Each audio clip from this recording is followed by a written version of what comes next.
ഒരിക്കൽ മൂസാ നബി അലൈഹി സ്വലാത്തു വസ്സലാം അവിടുത്തെ സമൂഹത്തിന് വേണ്ടി മഴ ലഭിക്കുവാൻ വേണ്ടി അള്ളാഹുവിനോട് ആത്മാർത്ഥമായി പ്രാർത്ഥിച്ചു. പക്ഷെ എത്ര പ്രാർത്ഥിച്ചിട്ടും ഉത്തരം കിട്ടിയില്ല, മഴ പെയ്തില്ല. അപ്പോൾ അള്ളാഹു സുബ്ഹാനഹു വ തആലയോട് മൂസാ നബി വിനീതമായി ചോദിച്ചു, പടച്ചവനെ, എന്റെ സമൂഹം വെള്ളമില്ലാതെ പ്രയാസപ്പെടുന്നു, എന്താണ് ഞങ്ങൾക്ക് ജലം ലഭിക്കാത്തത്? അപ്പോൾ അള്ളാഹു പറഞ്ഞു, മൂസാ, നിന്റെ സമൂഹത്തിൽ 40 വർഷമായി പല തെറ്റുകളും ചെയ്ത് എന്നോട് എതിരിട്ട് കൊണ്ടിരിക്കുന്ന ഒരാളുണ്ട്, അതുകൊണ്ടാണ് ഉത്തരം ലഭിക്കാത്തത് എന്ന്. ഉടനെ മൂസാ നബി അലൈഹി സ്വലാത്തു വസ്സലാം തന്റെ ജനത കേൾക്കുവാൻ വേണ്ടി മലമുകളിൽ കയറി ഉറക്കെ വിളിച്ചു പറഞ്ഞു, ഓ പാപിയായ മനുഷ്യ, ഞങ്ങളുടെ കൂട്ടത്തിൽ നിന്ന് നിങ്ങൾ പോകൂ, നിങ്ങൾ കാരണം ഞങ്ങൾക്ക് മഴ വിലക്കപ്പെട്ടിരിക്കുന്നുവെന്ന്. ഇത് കേട്ട ആ പാപിയായ മനുഷ്യൻ ഇടത്തോട്ടും വലത്തോട്ടും ഒക്കെ തിരിഞ്ഞു നോക്കി, ആരെങ്കിലും ആ കുറ്റമേറ്റെടുത്ത് നടന്നു പോകുന്നുണ്ടോ എന്ന്, അങ്ങനെയെങ്കിൽ രക്ഷപ്പെടാമല്ലോ എന്ന്. പക്ഷെ ആരും അത് ഏറ്റെടുത്തില്ല. അത് ഞാൻ തന്നെയായിരുന്നു, ആ പാപി തന്നെയായിരുന്നു അത് എന്ന് ബോധ്യപ്പെട്ടു.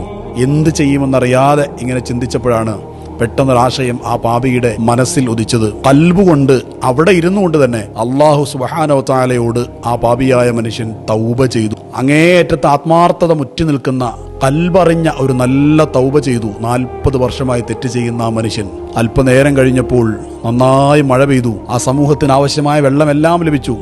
അപ്പോൾ മൂസാ നബി അലൈഹി സ്വലാത്തു വസ്സലാം അള്ളാഹുവിനോട് ചോദിച്ചു, ഓ പടച്ചവനെ, നീയല്ലേ പറഞ്ഞത് പാപിയുണ്ട്, അതാണ് അതിൻ്റെ മഴ ലഭിക്കാത്തതിൻ്റെ കാരണമെന്ന് പറഞ്ഞത്, പിന്നെ എന്തുകൊണ്ടാണ് മഴ ലഭിച്ചത്?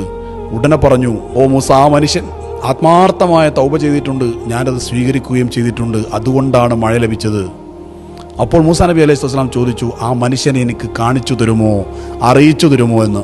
ഓ മൂസ, നിങ്ങളെയൊക്കെ നമീമത്ത് പറയുന്നതിന് വിലക്കിയ ഞാൻ തന്നെ ആ വ്യക്തിയെ നിങ്ങൾക്ക് കാണിച്ചു തരുന്നതിന് ഇഷ്ടപ്പെടുന്നില്ല എന്ന്.